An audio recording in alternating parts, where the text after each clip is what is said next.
Hey juniors, yes, I'm at school. So teachers are here today and 4th through preschool are here, but the middle school, junior high is all virtually learning at home. So I don't know what's gonna happen beyond today. There's a lot of you guys in quarantine, so time will tell, but we're gonna assume it's just today. We'll see what happens. Mr. Mosley said he'd probably have a better handle on all of that later this afternoon. So in the meantime, I'm going to kind of walk you through the lesson today. So you'll need to watch this video. I'm going to try to make it short and sweet so you're not stuck watching me for too long, but we're just going to assume it's a regular 50-minute class today. And I know you were supposed to have a reading quiz, and in light of the fact that I can't monitor a quiz, or at least I haven't figured out how best to do that, doing this Google Classroom virtually, and I think what I'm gonna, you guys have plenty of quiz grades in RenWeb. I think what I'm gonna do is send you the the reading quiz and have you complete it as a worksheet. What I'd like for you to do is try to do the first go through, try to answer everything to the best of your ability without looking at the book. Just see how you do. You should have read this section for today, although I suspect there are some among you that have not done that. So, but read it first so you can comprehend what you're reading, and then try to answer the questions to the quiz without looking. And then once you do that, go back and make sure that you've got the correct answers, correct those that you've missed, and then maybe elaborate on fill in the blank questions that you didn't give enough information for. So, and then I'm just going to have you snap a picture of your worksheet and submit it to me that way. I'm not going to make a Google Doc to coincide with it. Just, actually, maybe I should do that. Yeah, that's what I'm going to do. Sorry.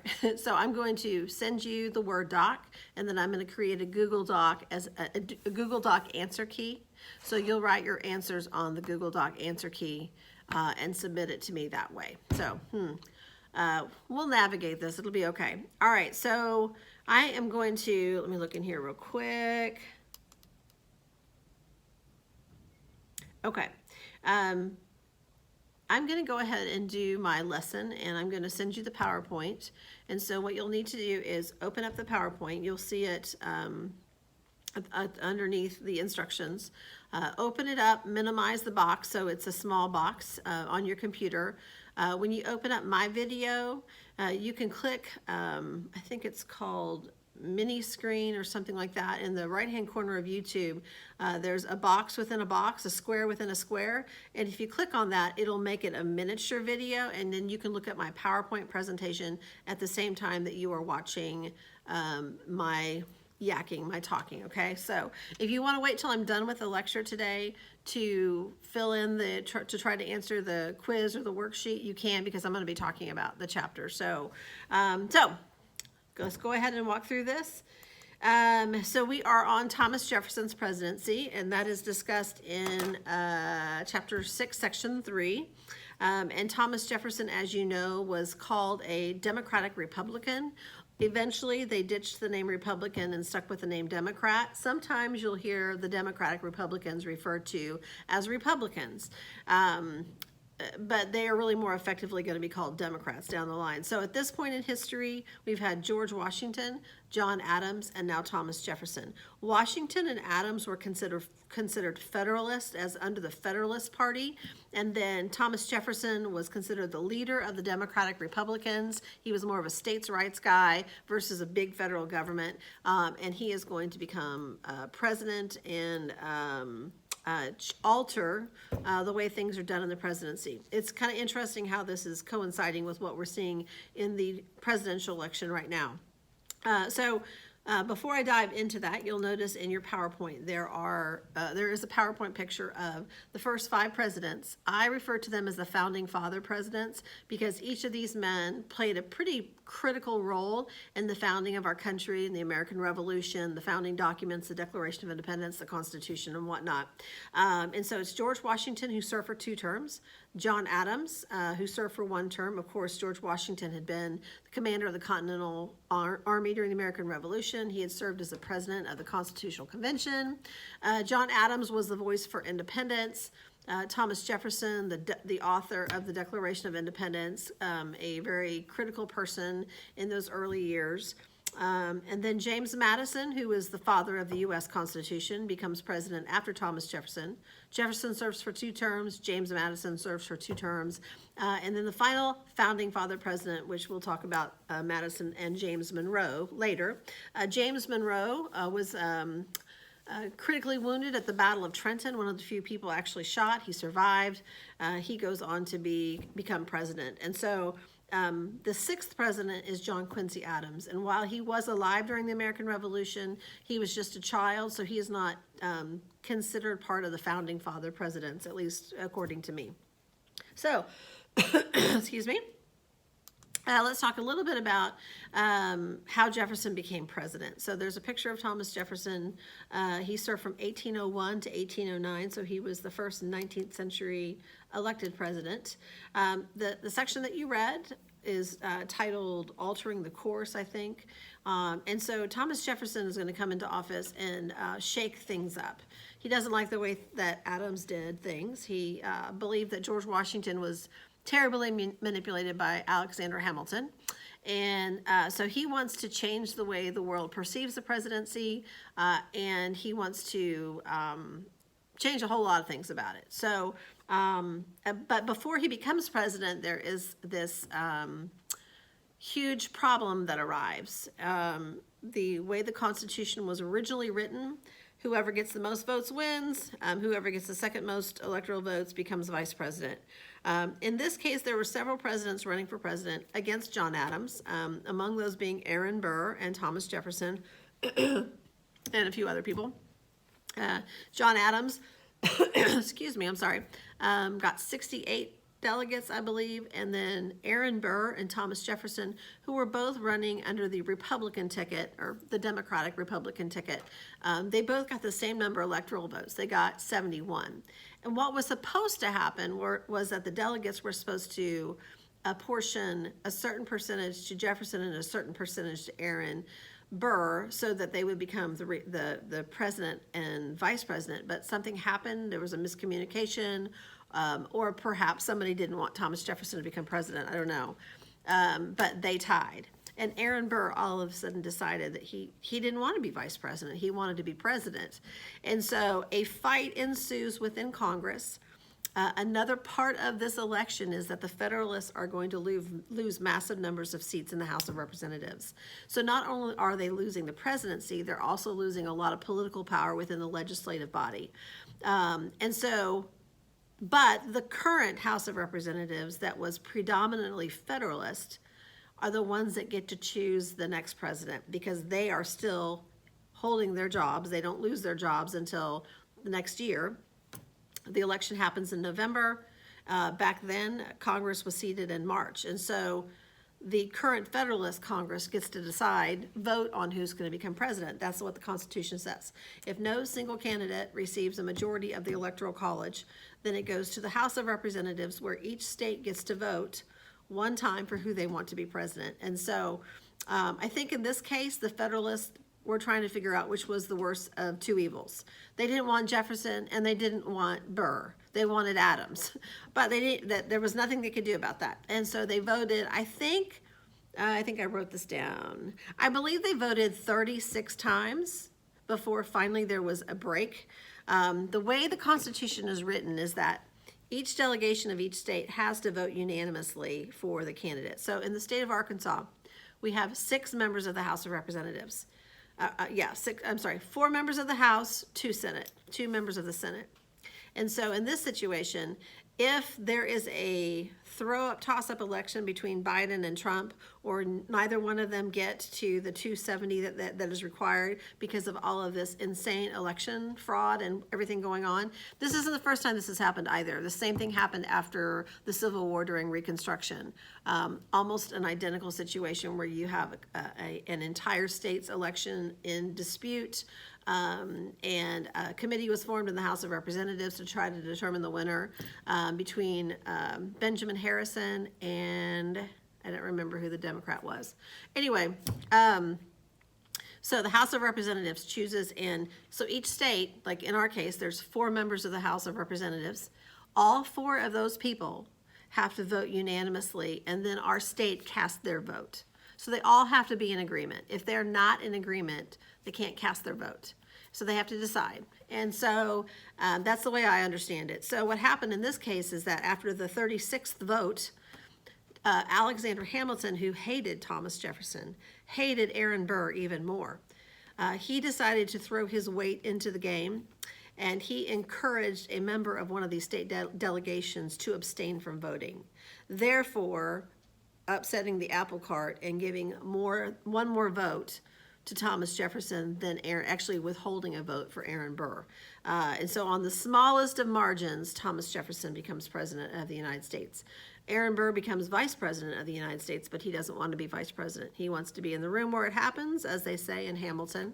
And so Aaron Burr goes to New York, and he runs for governor of New York while he is the vice president. But we'll talk more about Aaron Burr later. And so just a few things that this particular section talked about related to Thomas Jefferson. He comes into office. He decides he's going to rid it of some of the formalities. They say that he would answer the door to the White House himself from time to time. He tended to wear lounging clothes and pajamas and slippers while he was in the White House. He wanted the people to feel like this was their house and that it wasn't an exclusive house for exclusive politicians. The dinner parties were much less casual, or much less formal. They were much more casual. It was a custom typically to assign seats to people at the table in state dinners and that sort of thing because of kind of jockeying for political position.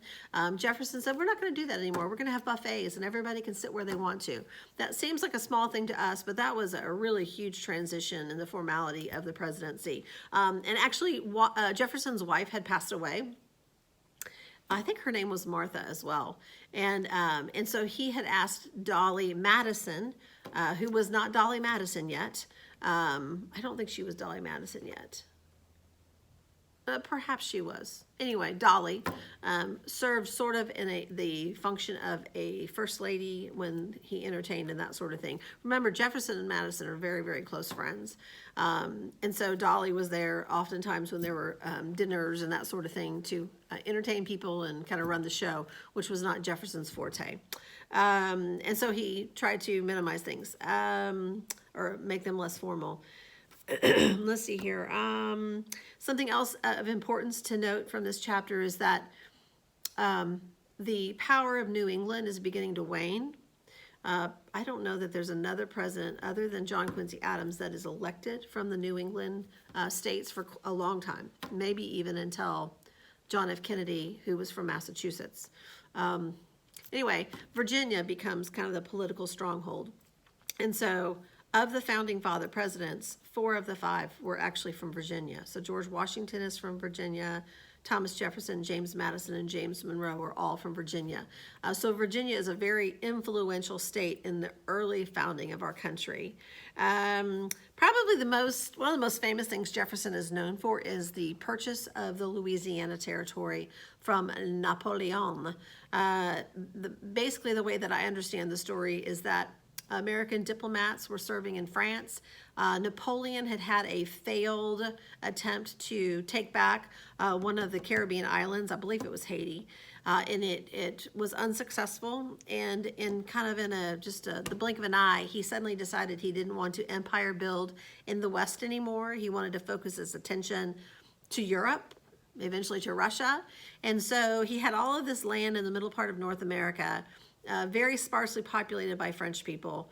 And he decided that he'd make some money off of it. Rather than try to fight for empire in the West, he was going to fight for empire in Europe, and he was going to try to sell this swath of land, which would eventually double the size of the United States, to the new president, Thomas Jefferson. And so Thomas Jefferson's people, his ambassadors, his foreign diplomats that were serving in France, wired him, or sent a letter to him, not wired him, sent him a letter via the ocean and said, Napoleon wants to sell us the Louisiana territory for 3 cents on the dollar for every mile or square mile or something crazy. And Jefferson was like, that's a heck of a deal. And that's super important. And it's New Orleans, and that's the Mississippi River, and this is incredible. And then all of a sudden he realized, I don't have the authority to do that as president. That's something that has to work its way through Congress, sort of like a treaty would have to. And all of a sudden, the Thomas Jefferson, who had been so morally opposed to all of these unconstitutional acts that John Adams and George Washington had done, suddenly he found himself as president having to make some of those same hard decisions in a heartbeat. And the problem with the Louisiana offer was that it was only going to be on the table for a short period of time. He had to act quickly. He didn't have time to go to Congress and submit requests for payment and do you agree with this and all of those things that are involved in treaty making. And so Thomas Jefferson violated his #1 rule to do something as an executive that was not specifically spelled out in the Constitution. He did not believe the Constitution gave him the authority to purchase territory, to purchase land outside of Congress. But he did it anyway because he knew he had to, because it was a time constraints. Turned out to be a big, wonderful thing for him, made him super popular among the people, got him reelected to a second term. He famously sent Lewis and Clark out on their expedition. And they sent back drawings and diaries and animals that he found. I believe I think the book said this, Jefferson kept a couple, Lewis or Clark, one of them brought back a pair of bear cubs, I believe, and Jefferson kept them in one of the rooms of the White House for a while. So, yeah. So anyway, that was a big boom for him. Let me see. Let me go a little further here. Okay, I think I'm going to stop there. I'm hoping that I'll have you guys in class on Wednesday and I can spend some more time elaborating on Jefferson's presidency. Those were kind of the major things from that first section.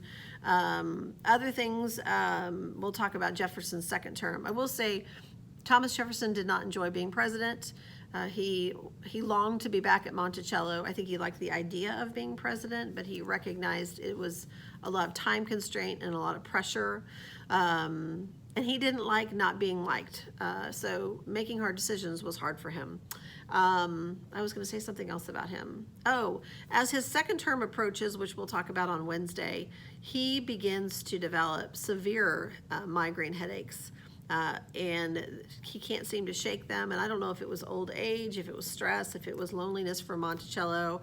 I'm not sure. But it really made his second term pretty miserable. And he made some pretty stupid decisions during his second term. So we'll talk about that on Wednesday. So follow the instructions in the Google Doc. I'm going to upload this to YouTube. Hopefully it'll upload pretty quickly.